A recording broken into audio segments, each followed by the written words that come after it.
আসসালামু আলাইকুম প্রিয় দেশ ও বিদেশ আমার কলিজার ভাই বন্ধুগণ, আমি আজকে নতুন একটা আপডেট নিয়ে আসলাম আপনার সামনে।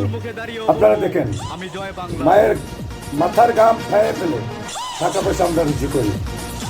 আমরা কি মন্দির আমাদের পকেটে নিয়ে আমরা ঘুরতে হবে? আপনারা স্পষ্ট দেখেন টাকার মাঝে মন্দিরের ছবি।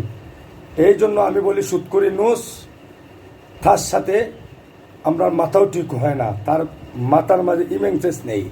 তার মাথা হচ্ছে একটা সুদকুরের মাথা। এই সুদ খাইব কিভাবে, গ্রামীণ ব্যাংকত টাকার পাহাড় বানাবো কিভাবে, তার হেটা থাকতে হয় মাথায়। বাংলাদেশের জাতির চিন্তাধারা তার মাথার মাঝে নাই। আর তার বালের সিনচিবি সমন্বয় করা মনে যা কয় থা এই সুদকুরের নিচে শুনে দেখো ঢাকার মাঝে দিয়েছে মন্দিরের ছবি। হাই রে কুলাঙ্গার সন্তান, বাস ছাড়া ছেলে, নির্বাচন ছাড়া সরকার, গায়ের চামড়া তুলো বাইরা, বাঁচাও সোনার বাংলাদেশ, গোঠাও।